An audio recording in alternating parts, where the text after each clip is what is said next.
Hello മച്ചന്മാരെ, welcome back to Mallu explainer. മച്ചന്മാരെ, ഇന്ന് നമ്മൾക്കൊരു സോംബി മൂവിയുടെ കഥ കേട്ടാലോ? പണ്ട് രണ്ടാം ലോക മഹായുദ്ധകാലത്ത് ഹിറ്റ്ലറുടെ നാസി പട്ടാളക്കാരുടെ കൂട്ടത്തിൽ ഉണ്ടായിരുന്ന ഒരാളാണ് കേണൽ ഹെർസാക്ക്. കേണൽ ഹെർസാക്കും അയാളുടെ പട്ടാളക്കാരും താമസിച്ചിരുന്നത് ഒരു മഞ്ഞുമലയുടെ മുകളിലായിരുന്നു. എന്നാൽ യുദ്ധത്തിൽ തോറ്റു പല പ്രശ്നങ്ങളും വന്നു. കേണൽ ഹെർസാക്കും അയാളുടെ പട്ടാളക്കാരും ആ മലയിൽ വെച്ച് പിന്നീട് കാണാതായി. അവരുടെ കയ്യിലുണ്ടായിരുന്ന സമ്പത്ത് തേടി വന്ന ഒരാളും പിന്നീട് ഇതുവരെയായിട്ടും തിരിച്ചു പോയിട്ടില്ല ആ മലയിൽ നിന്നും. ഇതേ മലയിലേക്ക് വെക്കേഷൻ ട്രിപ്പ് ആഘോഷിക്കാനായിട്ട് ഒരു 8 പിള്ളേര് വരുന്നുണ്ട്. 4 ആൺപിള്ളേരും 4 പെൺപിള്ളേരും. അവർക്ക് എന്തായിരിക്കും ആ ഒരു മലയുടെ മുകളിൽ വെച്ച് സംഭവിക്കാൻ പോകുന്നത്? ആ കാര്യമാണ് ഈ കഥയിലൂടെ ഇന്ന് നമ്മൾ കേൾക്കാൻ പോകുന്നത്. So again welcome back to Mallu explainer.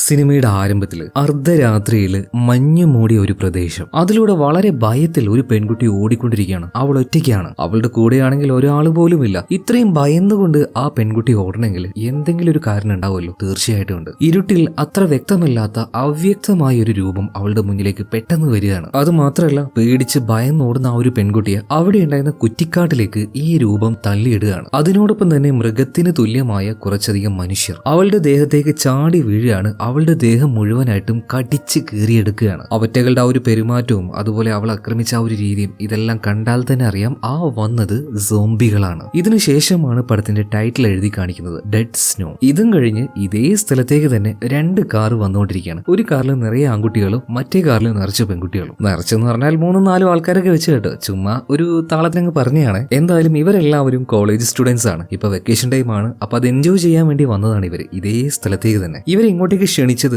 Sara എന്ന് പറഞ്ഞ പെൺകുട്ടിയാണ്. ഈ വണ്ടി ഓടിക്കുന്ന ജെറി ഉണ്ടല്ലോ, അവന്റെ ഗേൾഫ്രണ്ട് ആണ് സാറ. ഈ സാറ തന്നെയാണ് സിനിമയുടെ തുടക്കത്തിൽ മരണപ്പെട്ടതും. എന്നാൽ എന്താണ് ഈ സ്ഥലത്തിന്റെ അപകടം, എന്താണ് ഇവിടെ ഒളിഞ്ഞിരിക്കുന്ന ആ വലിയ ആപത്ത്, ഇതൊന്നും അറിയാതെയാണ് ഈ പിള്ളേർ ഇങ്ങോട്ടേക്ക് വരുന്നത്. ഇപ്പൊ ജെറി, അവന്റെ തൊട്ടടുത്തിരിക്കുന്ന ആ ഒരു പയ്യനുണ്ടല്ലോ, കണ്ണാടി വെച്ചവൻ, അവന്റെ പേരാണ് മാർട്ടിൻ. പിന്നെ ബേക്കിലിരിക്കുന്നവന് ബോണി, കുറച്ച് തടിച്ചിട്ടൊക്കെ ഉള്ള ആള്, അവനാണ് ബോണി. അതുപോലെ തന്നെ മറ്റേത് റോയ്. പിന്നെ ഗേൾസിന്റെ കാറിലേക്ക് നോക്കുകയാണെങ്കിൽ വണ്ടി ഓടിക്കുന്ന ആള് ക്രിസ്. അതുപോലെ തന്നെ അവളുടെ തൊട്ടപ്പുറത്തിരിക്കുന്നത് അന്ന നമ്മൾ നേരത്തെ കണ്ടില്ലേ മാർട്ടിൻ, അവന്റെ ഗേൾഫ്രണ്ട് ആണ്. അതുപോലെ തന്നെ പിന്നിലിരിക്കുന്ന ലേഡിയുടെ പേര് ജൂലി. അങ്ങനെ കുറച്ചധികം ദൂരം യാത്ര ചെയ്ത് ഈ 2 കാറുകളും നേരെ ആ മലയുടെ അടിവാരത്തിൽ വന്ന് നിൽക്കുകയാണ്. ഇനി അങ്ങോട്ടേക്ക് കാറുമായിട്ട് പോകാൻ പറ്റില്ല, കാരണം നല്ല മഞ്ഞാണ്. സോ 2 കാറും അവിടെ നിർത്തുന്നുണ്ട്. ഈ മലയുടെ മുകളിലേക്ക് നടന്നു പോകണം. അവിടെയാണ് ഒരു വുഡൻ ഹൗസ് ഉള്ളത്. അവിടെയാണ് സാറ ഉണ്ടാവുക. എന്തായാലും എല്ലാവരും കൂടെ നടന്നു പോവുകയാണെങ്കിൽ കുറെ നേരം എടുക്കും. അതുകൊണ്ട് തന്നെ ജെറി ഉണ്ടല്ലോ, ഒരു സ്നോ ബൈക്ക് എടുത്ത് ഞാൻ മുകളിലേക്ക് പോവാം. അപ്പത്തിന്റെ ആ ഒരു പാട് നോക്കി നിങ്ങൾ മുകളിലേക്ക് പതിയവാ. ഞാൻ അവിടെ പോയിട്ട് സാറയോട് പറഞ്ഞ് എല്ലാ കാര്യങ്ങളും സെറ്റ് ആക്കാന്ന് പറയണം. അതായത് ഈ ജെറിയുടെ ഗേൾഫ്രണ്ട് ആണല്ലോ സാറ. പിന്നീട് ബൈക്ക് എടുത്തുകൊണ്ട് ജെറി നേരെ മുകളിലേക്ക് ഒരൊറ്റ പോക്കാണ്. ബാക്കിയുള്ളവര് നല്ല ജോളിയായിട്ട് തന്നെ, നല്ല രസമല്ലേ, മഞ്ഞും തണുപ്പും ഇതൊക്കെ ആയിട്ട് നല്ല ജോളിയായിട്ട് തന്നെ അവരതിന്റെ പിന്നാലെ നടന്നു പോകുന്നുണ്ട്. ഇതേ സമയത്ത്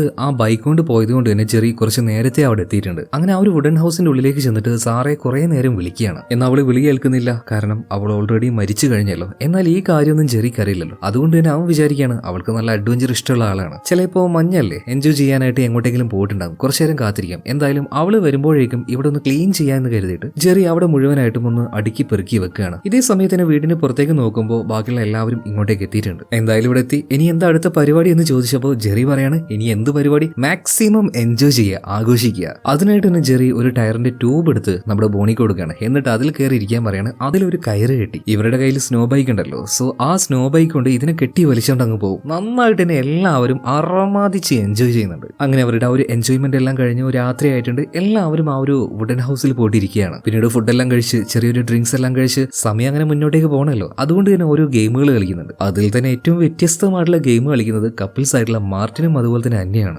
ഇവര് പറയാണ് ഏറ്റവും കൂടുതൽ ആരാണ് ശ്വാസം പിടിച്ചു വെക്കുക. അതിനായിട്ട് തന്നെ ഒരാൾ മറ്റേ ആളുടെ മുഖത്ത് തലയാണി വെച്ച് പൊത്തി പിടിക്കണം. എന്നാ പിന്നെ ഞാൻ തന്നെ ആദ്യം ചെയ്യാന്ന് പറഞ്ഞിട്ട് മാർട്ടിൻ ഇപ്പോൾ അന്നയുടെ മുഖത്തൊരു തലയാണി വെച്ച് പൊത്തുകയാണ്. അവള് പറയുന്നത് വരെ അങ്ങനെ പിടിക്കണം കേട്ടോ. കുറച്ച് കഴിഞ്ഞപ്പോൾ ആന ഇങ്ങനെ പറയുന്നുണ്ട്, മതിയടാ ശ്വാസം മുട്ടുന്നത് എന്ന്. ഇത് കേൾക്കാണ്ട് മാർട്ടിനാണെങ്കിൽ ഞെക്കി പിടിച്ചോണ്ടിരിക്കുകയാണ്. അന്ന ഒന്നും നോക്കിയില്ല, അവരേറ്റ തട്ട് കൊടുക്കുകയാണ്. നീ എന്താ അതിനെ കൊല്ലാൻ നോക്കുകയാണോ? എന്തായാലും കുറച്ച് തമാശകളൊക്കെ ആയിട്ട് കുറച്ച് സമയം അവരങ്ങനെ ചെലവഴിക്കുകയാണ്. കുറച്ചു നേരം കഴിഞ്ഞപ്പോൾ ഗേൾസിന്റെ കാർ ഓടിച്ച് വന്ന ക്രിസ് ഉണ്ടല്ലോ, ഒന്നിന് പോകാൻ മുട്ടുകയാണ്. അതുകൊണ്ട് ആ ഒരു വുഡൻ ഹൗസിന്റെ പുറത്തേക്ക് അവൾ ഒറ്റയ്ക്ക് വരുന്നുണ്ട്. അതെപ്പോഴും പിന്നെ അങ്ങനെ തന്നെ ആയിരിക്കല്ലോ. ഇതേ നേരം ഉള്ളിൽ എല്ലാവരും ഡ്രിങ്ക്സ് എല്ലാം കഴിച്ചുകൊണ്ടിരിക്കുമ്പോൾ അത് കഴിയാണ്. അതുകൊണ്ട് തന്നെ ജെറി ഇപ്പോൾ നമ്മുടെ ബോണിയോട് പറയണം, ഡാ ആ ക്യാബിൽ കുറച്ച് ബിയർ ഉണ്ട്, നീ അത് എടുത്തിട്ട് വാ. ഓക്കെ എന്ന് പറഞ്ഞിട്ട് ബോണി പോയിട്ട് അത് എടുക്കുകയാണ് കേട്ടോ. അതായത് ഒരു ബേസ്മെന്റ് പോലെ ചെറിയൊരു പെട്ടിയാണ്, അതിനുള്ളിലാണ് ബിയറിന്റെ ആ ഒരു കേസ് ഉള്ളത്. അത് എടുക്കുന്ന സമയത്ത് അതിന്റെ അടിഭാഗത്തായിട്ട് ഒരു മരത്തിന്റെ പെട്ടി കാണിക്കുന്നുണ്ട്. പക്ഷേ അതെടുത്ത ബോണി കാണുന്നില്ല. അതായത് ബിയർ എടുത്ത് ബോണി അങ്ങോട്ട് പോയി. പക്ഷെ താഴെയുള്ള പെട്ടി അവൻ ശ്രദ്ധിച്ചില്ല. എന്നാൽ ആ പെട്ടിയുടെ ഭാഗത്തായിട്ട് ചെറിയൊരു ഹോൾ ഉണ്ട്. ആ ഹോളിൽ നിന്ന് നല്ല തിളക്കമുള്ള ഒരു പ്രകാശം വരുന്നുണ്ട്. എന്തായാലും ആ ബോക്സ് അവിടെ ഇരിക്കട്ടെ, കുറച്ച് കഴിഞ്ഞിട്ട് ഇവരത് കണ്ടോളൂ. ഇതേ നേരം തന്നെ യൂറിൻ പാസ് ചെയ്യാൻ വേണ്ടി പുറത്തേക്ക് പോയ ക്രിസ് എന്തോ ഒരു ശബ്ദം കേട്ട് ഭയന്ന് ഉള്ളിലേക്ക് ഓടി വരികയാണ്. ഇവരോട് കാര്യം പറഞ്ഞപ്പോൾ എല്ലാവരും പറയണത് അത് സാറ വന്നതായിരിക്കും, വെറുതെ ബാക്കിയുള്ളവരെ പേടിപ്പിക്കുന്നത്. അല്ല, ഇത് സാറയൊന്നുമല്ല, ഇത് വേറെ ആരോ ആണെന്ന് ക്രിസ് ഉറപ്പിച്ച് പറയാണ്. ഞാൻ നോക്കിയിട്ട് വരാന്ന് പറഞ്ഞിട്ട് പിന്നീട് ആ ഒരു റോയ് ഉണ്ടല്ലോ, അവൻ നേരെ പുറത്തേക്ക് ഇറങ്ങുകയാണ്. അപ്പൊ അവനിങ്ങനെ പെറുപിറുക്കുന്നുണ്ട്, ഈ പെണ്ണുങ്ങളൊക്കെ എങ്ങനെയാണ്, ഒന്നിനും ഒരു ധൈര്യമില്ല, എല്ലാം പേടിത്തൂറികളാണ്. ഇത് പറഞ്ഞ് അവനങ്ങനെ തിരിഞ്ഞ സമയത്ത് ദാണ്ടെ അവന്റെ തൊട്ട് പിന്നിൽ തന്നെ ഹുഡി ഇട്ടുകൊണ്ട് ഒരു രൂപം. എന്നാൽ ശരിക്കും വെളിച്ചത്തിലേക്ക് വന്നപ്പോൾ അത് സോംബിയോ പ്രേതോ ഒന്നും ആയിരുന്നില്ല, ഒരു സാധാരണ മനുഷ്യൻ തന്നെയായിരുന്നു. ഇയാളുടെ പേര് ബെക്കാഡ് എന്നാണ്. ബെക്കാഡ് അങ്കിളിന് ഇവര് വിളിച്ചു. അപ്പൊ ഈ ബെക്കാഡ് അങ്കിൾ വന്നിട്ട് പറയാണ്, മക്കളെ എനിക്ക് നന്നായിട്ട് തണുക്കുന്നുണ്ട്, എന്തെങ്കിലുമൊക്കെ ഒന്ന് കുടിക്കാൻ തരുമോ? ആ അങ്കിളെ ഉള്ളിലേക്ക് വാന്ന് പറഞ്ഞിട്ട് ബെക്കാഡിനെ ഇവർ ഉള്ളിലേക്ക് വിളിക്കുന്നുണ്ട്. അങ്ങനെ നല്ല ചൂടുള്ള ചായ കുടിച്ചുകൊണ്ട് ബെക്കാടി ഇവരോട് കാര്യങ്ങൾ ചോദിക്കുകയാണ്. അല്ല, കണ്ടിട്ട് എല്ലാവരെയും ചെറിയ പിള്ളേരായിട്ട് തോന്നുന്നുണ്ടല്ലോ, എന്തിനിങ്ങോട്ടേക്ക് വന്നത്? ഈ സ്ഥലം ആരുടേതാണ്? ഇപ്പൊ ജെറി പറയാണ്, എന്റെ ഒരു സുഹൃത്തുണ്ട് സാറ, അവളുടെ ഫാമിലി പ്രോപ്പർട്ടിയാണ് ഈ വീട്. മാത്രമല്ല ഇപ്പൊ ഈസ്റ്റർ വെക്കേഷൻ ആണല്ലോ, അതുകൊണ്ട് ചെറുതായിട്ടൊന്ന് സെലിബ്രേറ്റ് ചെയ്യാനായിട്ട് ഞങ്ങൾ ഇങ്ങോട്ടേക്ക് വന്നതാണ്. ഓ അത് ശരി, വെക്കേഷൻ എൻജോയ് ചെയ്യാൻ വന്നതാണല്ലേ. പക്ഷെ ബെക്കാടങ്ങൾ ഒരു കാര്യം പറയുന്നുണ്ട്, മക്കളെ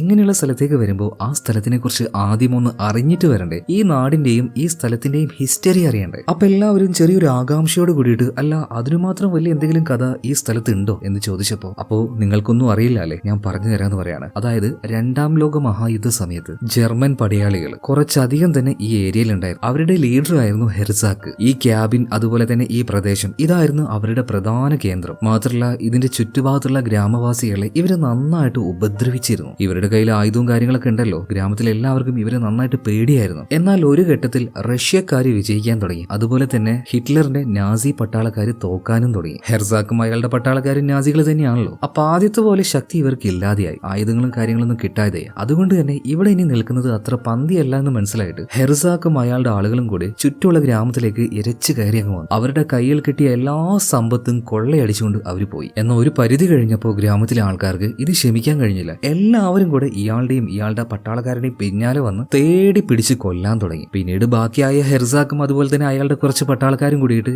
ഈ മലയിലേക്കാണ് ഓടി വന്നത്. ഇവിടെയാണ് അഭയം തേടിയത്. മാത്രമല്ല അവരന്ന് അടിച്ചു മാറ്റി കൊണ്ടുവന്ന സ്വർണവും പണവും ഇവിടെ എവിടെയോ ഒളിപ്പിച്ചു വെച്ചു. എന്നാൽ പിന്നീട് ആരും ഹെർസാക്കിനെയും അന്ന് രക്ഷപ്പെട്ടു പോയ ആ ഒരു പട്ടാളക്കാരെയും കണ്ടിട്ടില്ല. അവരെ തേടി ഒരുപാട് ഗ്രാമത്തിലെ ആൾക്കാർ ഈ മല കയറി വന്നിട്ടുണ്ട്. എന്നാൽ ആ വന്ന ഒരാൾ പോലും തിരിച്ചു പോയിട്ടില്ല, എല്ലാവരും മരണപ്പെട്ടിട്ടുണ്ട്. ചില ആൾക്കാരൊക്കെ പറയുന്നത് ഹെർസാക്കും അവന്റെ പടയാളികളും സോംബികളായി മാറി ഇങ്ങോട്ടേക്ക് വരുന്ന ആൾക്കാരെ വേട്ടയാടുന്നുണ്ട് എന്നാണ്. അതുകൊണ്ട് മക്കളെ അധിക നേരം ഇവിടെ നിൽക്കേണ്ട, എത്രയും പെട്ടെന്ന് പോകാൻ പറ്റുമെങ്കിൽ പൊയ്ക്കോ എന്ന് ബെക്കാഡങ്ങൾ പറയുന്നുണ്ട്. എന്നാൽ ഇത് കേട്ട സമയത്ത് തന്നെ റോയ് പറയാണ്, എന്താങ്കിളെ ഞങ്ങളെ പേടിപ്പിക്കാൻ നോക്കുകയാണോ? സോംബികൾ എന്ന് പറഞ്ഞ് ഞങ്ങളെ പേടിപ്പിക്കാൻ നോക്കണ്ട, ഞങ്ങൾ എല്ലാവരും മെഡിക്കൽ സ്റ്റുഡൻസ് ആണ്. അങ്ങനെ പ്രത്യേകിച്ച് ഒരു കാരണമില്ലാതെ സോംബികൾ അങ്ങനെ ഉണ്ടാവുന്നില്ല, വെറുതെ പേടിപ്പിക്കാൻ നോക്കണ്ട അങ്കിളെ എന്ന് പറഞ്ഞപ്പോൾ ഇയാൾക്ക് ഭയങ്കരമായിട്ട് ദേഷ്യം വന്നു. ബെക്കാട് വന്ന് റോയുടെ കഴുത്തിൽ കയറി ഒരു ഒറ്റ പിടുത്തം പിടിച്ചിട്ട് പറയണം, ഇതുപോലെ അവന്മാര് വരും, ഇതുപോലെ ഒരു പിടുത്തം പിടിക്കും, അപ്പൊ നിനക്ക് രക്ഷപ്പെടാൻ പറ്റുമെങ്കിൽ നീ രക്ഷപ്പെട്ടു പോയിക്കോടാ, എന്തായാലും ഞാൻ പറയാനുള്ളത് പറഞ്ഞു എന്ന് പറഞ്ഞിട്ട് ബെക്കാട് അങ്കിള് അവിടെ നിന്ന് പോവുകയാണ്. പിള്ളേരും ഈ അങ്കിള് വന്ന് പറഞ്ഞ കാര്യം അതൊന്നും വലിയ കാര്യമാക്കി എടുക്കുന്നില്ല, എല്ലാവരും പോയിട്ട് കിടന്നുറങ്ങാണ്. അർദ്ധരാത്രിയായ സമയത്ത് ജെറി ഉണ്ടല്ലോ എന്തോ ഒരു ശബ്ദം കേട്ട് പതിയെ ആ ഒരു ക്യാബിന്റെ അടുത്തേക്ക് വന്ന് നോക്കുമ്പോൾ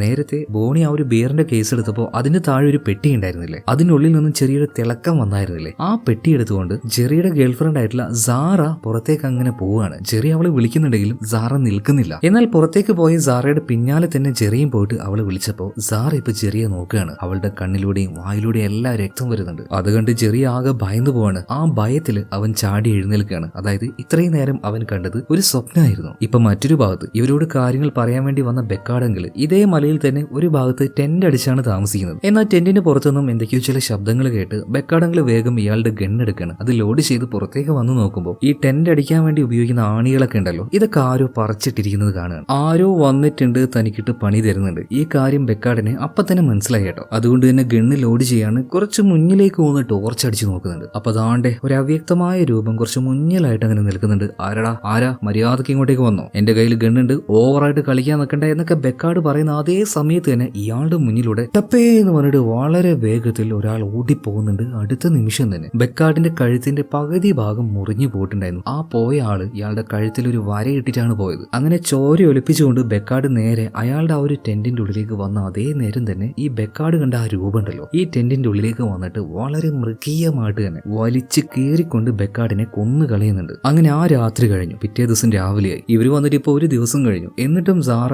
ഇതുവരെയായിട്ടും തിരിച്ചു വന്നിട്ടില്ല. അങ്ങനെയാണെങ്കിൽ അവൾക്ക് എന്തെങ്കിലും പറ്റിയിട്ടുണ്ടാകുമോ എന്നുള്ള ആ ഒരു പേടിയിൽ ജെറി ഇപ്പോൾ സാറയെ തേടി പോകാൻ നിൽക്കുകയാണ്, അതും ആ ഒരു സ്നോ ബൈക്ക് ഉപയോഗിച്ചുകൊണ്ട്. അതുപോലെ തന്നെ ജെറി പോകുമ്പോൾ കാറിന്റെ ചാവി അവർക്ക് കൊടുക്കുന്നുണ്ട് കേട്ടോ. അഥവാ ഒരു ദിവസത്തിനുള്ളിൽ ഞാൻ വന്നിട്ടില്ലെങ്കിൽ നിങ്ങൾ പൊയ്ക്കോ എന്ന് പറഞ്ഞിട്ട്. പിന്നീട് ജെറി ആ ഒരു സ്നോ ബൈക്കുമായിട്ട് നേരെ കുറച്ച് അകലേക്ക് അങ്ങനെ പോവുകയാണ്. ഇതേ നേരം ബാക്കിയുള്ളവർ അവരുടേതായ രീതിയിൽ എൻജോയ് ചെയ്യുന്നുണ്ട്. കുറെ നേരം അങ്ങനെ ജെറി ട്രാവൽ ചെയ്ത് ആ ഒരു മഞ്ഞിലൂടെ അങ്ങനെ പോവാണ്. പോയി അവസാനം ഒരു ടെന്റ് കാണുന്നുണ്ട്. എന്നാൽ അതിന്റെ ചുറ്റുഭാഗത്തായിട്ട് ആരെയും കാണുന്നില്ല. അതുകൊണ്ട് തന്നെ ജെറി പതിയെ ആ ഒരു ടെന്റിന്റെ ഉള്ളിലേക്ക് കയറി നോക്കി. അവന്റെ കണ്ണുകളെ അവനക്ക് വിശ്വസിക്കാൻ പറ്റിയില്ല. പേടിച്ചു പോവാണ്. കാരണം എന്താണ്, ഇന്നലെ രാത്രി ബെക്കാർഡ് അങ്കിളിനെ ആ സോംബികൾ വന്ന് വലിച്ചു കയറി കൊന്നു കളഞ്ഞില്ലേ, ആ മൃതശരീരം അവനിപ്പോ നേരിട്ട് കാണുകയാണ്. ഒരിക്കലും പ്രതീക്ഷിക്കാത്തൊരു കാര്യമായതുകൊണ്ട് തന്നെ ജെറി നന്നായിട്ട് ഭയന്നുപോയി. അവൻ വേഗം ആ ഒരു ടെന്റിന് പുറത്തേക്ക് ഇറങ്ങുകയാണ്. മാത്രമല്ല നോക്കുമ്പോൾ കുറേയധികം കാൽപ്പാടുകൾ കാണുന്നുണ്ട്. പിന്നീട് ആ കാൽപ്പാടുകൾ അതിനെ ഫോളോ ചെയ്ത് ജെറി പതിയെ മുന്നോട്ടേക്ക് പോവാണ്. ഇതേ നേരം തന്നെ ആ ഒരു ക്യാബിൻ ഹൗസിൽ നോക്കുകയാണെങ്കിൽ ബാക്കിയുള്ള എല്ലാവരും കൂടെ ഭക്ഷണത്തിന്റെ ആ ഒരു തയ്യാറെടുപ്പുകളൊക്കെ നടത്തിക്കൊണ്ടിരിക്കുക. അതിനിടയിൽ ബോണിക്ക് ഭയങ്കരമായിട്ട് ബോറടിച്ചപ്പോൾ ഞാനൊരു ബിയർ കുടിക്കട്ടെ എന്ന് പറഞ്ഞിട്ട് അവൻ നേരെ ആ പെട്ടിയുടെ ഉള്ളിലേക്ക് കൈയിട്ട് ബിയറിന്റെ ഒരു കേസ് എടുക്കുകയാണ്. ഇതേ നേരം താഴെ ഉണ്ടായിരുന്ന ആ പഴയ ചെറിയ പെട്ടി ഇവർ കാണുന്നുണ്ട്. ചെറിയൊരു ആശ്ചര്യം, അതോടുകൂടിയിട്ട് ബോണി ആ ഒരു പെട്ടി തുറന്നു നോക്കിയപ്പോൾ ഭയങ്കരമായിട്ട് തിളങ്ങുന്ന ചില വസ്തുക്കൾ, അത് തന്നെ സ്വർണമായിരുന്നു ആ പഴയ മരപ്പെട്ടിയുടെ ഉള്ളിൽ നിറച്ചും. അതും നല്ല പഴക്കമുള്ള സ്വർണ്ണ നാണയങ്ങളൊക്കെ ഉണ്ട്. അതിൽ 1942 എന്നുവരെ മെൻഷൻ ചെയ്തിട്ടുണ്ട്. എല്ലാവരും ഇത് കണ്ട് ഭയങ്കരമായിട്ട് അത്ഭുതപ്പെട്ടു പോവാണ് കേട്ടോ. ഒരുപാട് പഴക്കമുള്ള സ്വർണ്ണമാണ്. അതുകൊണ്ട് തന്നെ ഈ സ്വർണത്തിന് നല്ല മൂല്യം ഉണ്ടാവും. എല്ലാവരും അതിൽ നിന്നും ഓരോന്ന് എടുക്കാൻ നിൽക്കുന്ന സമയത്ത് മാർട്ടിൻ പറയാണ്,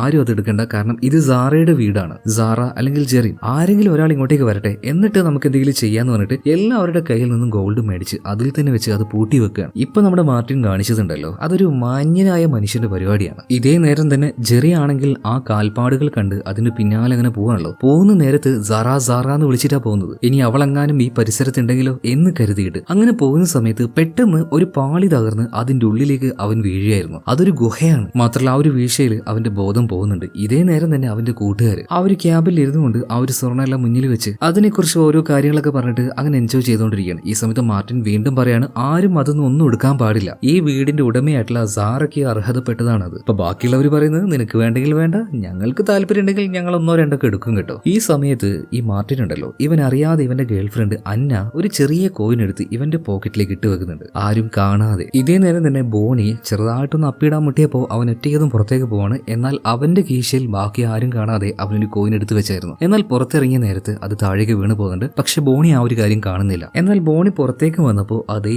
സമയത്ത് തന്നെ മറ്റൊരാൾ കൂടെ പുറത്തേക്ക് വരുന്നുണ്ട്. മറ്റാരുമല്ല, ക്രിസ് തന്നെ. രണ്ടുപേരും ആ ഒരു ഇരുട്ടിൽ വെച്ച് അത് ഇതൊക്കെ കാണിച്ചു കൂട്ടി. എന്തായിരിക്കും എന്ന് ഞാൻ പറയണ്ടല്ലോ. ആ പരിപാടി എല്ലാം കഴിഞ്ഞപ്പോൾ ബോണി നേരെ ആ ഒരു ക്യാബിന്റെ ഉള്ളിലേക്ക് പോവാണ്. ക്രിസ് പുറത്ത് തന്നെയുണ്ട് കേട്ടോ. അപ്പൊ ബോണി ഉള്ളിലേക്ക് വന്നപ്പോൾ എടാ ക്രിസ് പുറത്തേക്ക് വന്നായിരുന്നല്ലോ, അവളെവിടെ? അവൾ ഇതിലായിട്ട് വന്നിട്ടില്ലേ? ഇല്ല എന്ന് പറയാണ്. എന്നാൽ അതേ നേരം തന്നെ ക്രിസ് അവൾ ആ ഒരു ടോയ്ലറ്റിൽ തന്നെ ഉണ്ടായിരുന്നു. ഇപ്പൊ ക്രിസ് നോക്കുന്ന സമയത്ത് അവളുടെ ചുറ്റും, അതായത് ആ ടോയ്ലറ്റ് ഉണ്ടല്ലോ അതിന്റെ ചുറ്റുമായിട്ട് ആരോ നടക്കുന്നത് പോലെ അവൾക്ക് ഫീൽ ആവുകയാണ്. എന്നാൽ ക്രിസ് വിചാരിക്കുന്നത് അത് ബോണി ആയിരിക്കും എന്നാണ്. അതുകൊണ്ട് തന്നെ ബോണിയെ വിളിച്ചിട്ട് ഡാ വെറുതെ പേടിപ്പിക്കാൻ നിൽക്കല്ലേ, മര്യാദ കളങ്ങിയിരുന്നു എന്ന് ബോണിയോട് പറയുന്ന സമയത്ത് വീണ്ടും ആ ഒരു നടത്തം അത് അവളങ്ങനെ കേൾക്കുന്നുണ്ട്. പെട്ടെന്ന് അവളിരിക്കുന്ന ആ ഒരു ടോയ്ലറ്റിന്റെ അടിഭാഗം ഉണ്ടല്ലോ അതിൽ നിന്നും ഒരു കൈ വന്ന് അതിന്റെ താഴേക്ക് ഈ ക്രിസിനെ വലിച്ചെടുത്തു കൊണ്ടുപോവാണ്. അങ്ങനെ താഴേക്ക് വീണ സമയത്ത് ക്രിസിന്റെ ദേഹത്ത് ഒരുപാട് മുറിവുകൾ ഉണ്ടാകുന്നുണ്ട്. ഒരുപാട് ചോരയും അവളുടെ ദേഹത്ത് നിന്ന് പോവാണ്. പിന്നീട് എങ്ങനെയൊക്കെയോ ഒരു വിധത്തിൽ എഴുന്നേറ്റ് അവൾ ഉറക്കനെ ബാക്കിയുള്ളവരെ വിളിച്ച് രക്ഷിക്കണേ എന്ന് പറയുന്നുണ്ട്. പിന്നീട് പതിയെ ആ ഒരു ക്യാബിന്റെ അടുത്തേക്ക് പോവാണ്. ഉള്ളിൽ നല്ല മ്യൂസിക്കും കാര്യങ്ങളൊക്കെ പ്ലേ ആവുന്നത് കൊണ്ട് തന്നെ ഈ ക്രിസ് വിളിക്കുന്ന ഒരു വിളി ഇവരാരും കേട്ടില്ല. എന്നാൽ നേരിയ രീതിയിൽ അന്നയ്ക്ക് എന്തോന്ന് തോന്നുകയാണ്, ആരോ ഒരാൾ പുറത്തുനിന്ന് വിളിക്കുന്നുണ്ട്. മിക്കവാറും അത് ക്രിസ് ആയിരിക്കും എന്ന് കരുതിയിട്ട് അവള് പോയി വാതിൽ തുറക്കാൻ നിൽക്കുന്ന അതേ നേരം തന്നെ ഒരു സോംബി വന്നിട്ട് ക്രിസിനെ വലിച്ചെടുത്ത് അങ്ങോട്ട് കൊണ്ടുപോവാണ്. ഇപ്പൊ അന്ന വന്ന് വാതിൽ തുറന്നപ്പോ ആരെയും കാണാനില്ല. അതുകൊണ്ട് തന്നെ ഉള്ളിലേക്ക് തിരിച്ചു പോവാണ്. പക്ഷെ ഉള്ളിൽ വന്നപ്പോ അന്നയ്ക്ക് നല്ലൊരു സംശയം, അങ്ങനെ ഒരു വിളി ഞാൻ കേട്ടായിരുന്നു. എന്തായാലും അതെന്റെ തോന്നലല്ല, മിക്കവാറും അത് ക്രിസ് തന്നെയായിരിക്കും. എന്നാ പിന്നെ നമുക്ക് എന്തായാലും പുറത്തേക്കൊന്ന് പോയി നോക്കിയാലോ എന്ന് ഇപ്പൊ മാർട്ടിൻ ബോണിയോട് റോയിഡും പറഞ്ഞപ്പോ ആ ശരി നമുക്ക് പോവാന്ന് പറയണം. അങ്ങനെ പോകുന്നതിന് മുന്നേ അന്ന ഒരു ഷോട്ട് ഗൺ എടുത്ത് മാർട്ടിന്റെ കയ്യിൽ കൊടുക്കണം. അങ്ങനെ ഇവര് 3 പേരും നന്നായിട്ട് പേടിയുണ്ട്, എന്നാലും പതിയെ അതിലൂടെ അങ്ങനെ നോക്കി നടക്കുന്നുണ്ട്. ഈ സമയത്ത് ഇവര് നിൽക്കുന്ന ആ ഒരു ക്യാബിന്റെ പിന്നിൽ നിന്നും ഒരു ഒച്ച കേൾക്കണം. എന്തായി? ഇവര് രണ്ടുപേരും ഒരൊറ്റ പേടിക്കലാണ് കേട്ടോ. കാരണം ഒരു ഭയത്തിലാണ് അവർ ആ ഒരു ഇരുട്ടിൽ തപ്പാൻ പോയിരിക്കുന്നത്. അപ്പൊ പെട്ടെന്ന് ഒരാൾ ഇതുപോലെ പിന്നിൽ നിന്നും വിളിച്ചാൽ പേടിക്കാതിരിക്കുക. അത് മറ്റാരും ആയിരുന്നില്ല, ജൂലി ആയിരുന്നു. ഈ സമയത്ത് മാർട്ടിൻ പറയുന്നുണ്ട്, എന്റെ പൊന്നു ജൂലി ഇപ്പൊ അറ്റാക്ക് വന്ന് ചത്തേനെ. ഈ സമയത്ത് ഇവരുടെ കൂട്ടത്തിൽ ഉണ്ടായിരുന്ന റോയ് ഇപ്പോ മാർട്ടിനെയും അതുപോലെ തന്നെ ബോണിയും വിളിച്ച് ഡാ ഒന്ന് ഇങ്ങോട്ടേക്ക് വന്ന് നോക്കിയെന്ന് പറയണം. അങ്ങനെ ഇവര് വന്ന് നോക്കിയപ്പോ ആ മഞ്ഞിനിടയിൽ വീണ് കിടക്കുന്ന ഒരു പഴയ ഗണ്ണ് കാണുകയാണ്. അതായത് 2ാം ലോക മഹായുദ്ധ കാലത്ത് ജർമ്മൻ പട്ടാളക്കാർ ഉപയോഗിച്ച ഒരു തരം തോക്കായിരുന്നു അത്. എന്തായാലും കുറച്ചു നേരം അവിടെ മുഴുവനായിട്ടും ക്രിസിനെ നോക്കിയെങ്കിലും അവളെ കാണാത്തത് കൊണ്ട് ഇവര് വീട്ടിന്റെ ഉള്ളിലേക്ക് പോവാണ്. അന്നയ്ക്കാണെങ്കിൽ ഇപ്പൊ ഭയങ്കരമായിട്ട് ദേഷ്യം വരികയാണ്. നിങ്ങൾ എവിടെയാ നോക്കിയത്? അവൾ കുറച്ചേരം കൂടെ പുറത്ത് നിന്നാൽ ആകെ തണുത്ത് മരവിച്ചു പോകും. നിങ്ങൾ 3 ആണുങ്ങളാന്ന് പറഞ്ഞിട്ട് കാര്യമില്ല, എല്ലാം പെടിതൂറന്മാരാ. മര്യാദക്കൊന്ന് നോക്കിയായിരുന്നെങ്കിൽ അവളെ കാണാൻ പറ്റുമായിരുന്നു. ഇതും പറഞ്ഞ് അന്ന പോയിട്ട് ആ ഒരു വിൻഡോയിലൂടെ പുറത്തേക്ക് നോക്കുന്ന സമയത്ത് പെട്ടെന്ന് ക്രിസിന്റെ തല കാണുകയാണ്. ആഹാ, നീ ഇവിടെ ഉണ്ടായിരുന്നല്ലേ, ഇത്രയും നേരം നമ്മളെ കളിപ്പിക്കുകയായിരുന്നല്ലേ, മര്യാദക്കുള്ളിലേക്ക് വന്നോന്ന് ക്രിസിനോട് അന്ന പറഞ്ഞ സമയത്ത് ആ തല മാത്രമായിട്ട് അതിന് പൊന്തി വരികയാണ്. കാരണം അത് ക്രിസ് അല്ല വന്നത്, ക്രിസിന്റെ തല മാത്രമായിരുന്നു. ആ തല സോംബി പിടിച്ച് സോംബിയാണ് ആ തലയുമായിട്ട് ഇങ്ങോട്ടേക്ക് വന്നിരിക്കുന്നത്. ഈ ഒരു കാര്യം വേറെ ആരും കണ്ടില്ല, അന്ന മാത്രമേ കണ്ടുള്ളൂ. അതുകൊണ്ട് തന്നെ അവള് പേടിച്ച് നിലവിളിച്ച് പിന്നിലേക്ക് വീഴാണ്. ഭയം കൊണ്ട് അവിടെ ഉണ്ടായിരുന്ന എല്ലാ വാതിലും ജനലും എല്ലാം അടച്ചതിന് ശേഷം അവിടേക്കൊക്കെ മേശയും കസേരയൊക്കെ തള്ളി വെക്കുകയാണ്.